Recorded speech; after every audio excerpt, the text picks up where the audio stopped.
Donald Trump vient encore de frapper, et cette fois, c'est l'Union européenne qui est dans son viseur. Pourquoi un tel acharnement? Pourquoi Trump répète-t-il ses attaques contre l'UE? Et surtout, quelle est la position de la France dans cette guerre commerciale et diplomatique? Tout commence avec une obsession. Trump a toujours vu l'Union européenne comme une adversaire économique, voire une ennemie déguisée des États-Unis. Dès son premier mandat, il dénonçait les pratiques déloyales de l'UE, accusant Bruxelles de profiter du marché américain sans offrir de concessions en retour. Et maintenant qu'il est en pleine campagne pour un retour à la Maison-Blanche, il remet le sujet sur la table.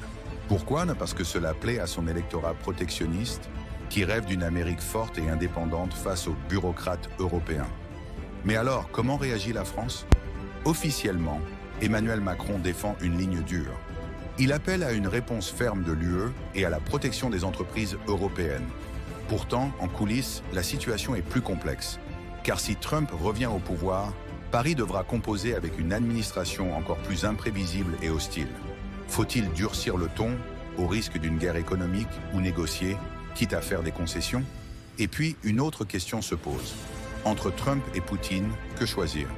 Car pendant que l'ancien président américain s'attaque à l'Europe, Vladimir Poutine, lui, continue d'exercer une influence inquiétante sur le continent. Certains pensent que Trump affaiblirait l'OTAN et favoriserait indirectement la Russie. D'autres estiment au contraire qu'un retour de Trump pourrait freiner l'expansionnisme russe. Alors, qui est le véritable danger?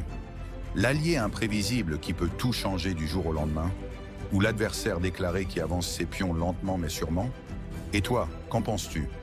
Faut-il prendre Trump au sérieux ou est-ce juste une stratégie électorale?